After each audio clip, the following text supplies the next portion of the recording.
أعوذ بالله من الشيطان الرجيم. بسم الله الرحمن الرحيم. والنازعات غرقا والناشطات نشطا والسابحات سبحا فالسابقات سبقا فالمدبرات أمرا يوم ترجف الراجفة تتبعها الرادفة قلوب يومئذ واجفة أبصارها خاشعة يقولون إنا لمردودون في الحافرة أإذا كنا عظاما نخرة قالوا تلك إذا كرة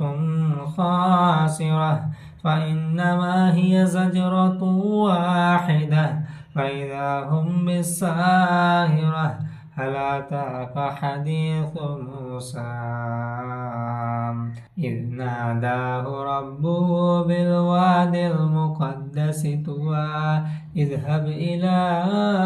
فرعون إنه طغى فقل هل لك إلى أن تزكى وأهديك إلى ربك فتخشى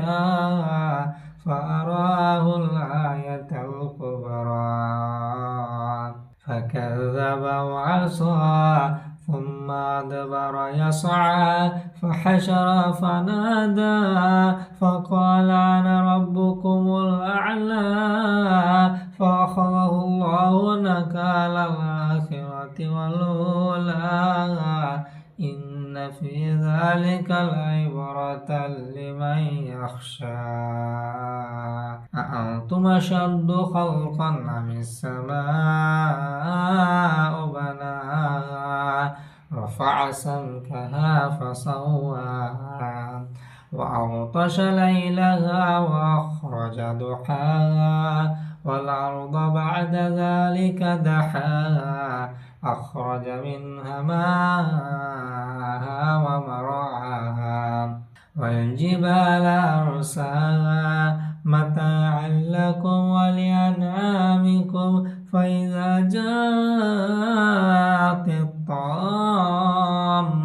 الكبرى يوم يتذكر الإنسان ما سعى وبرزت الجحيم لمن يرى فأما من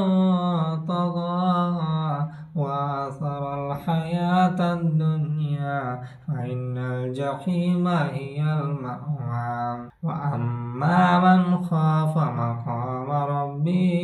ونهى فإن الجنة هي المأوى يسألونك عن الساعة أيان مرساها فيما أنت من ذكراها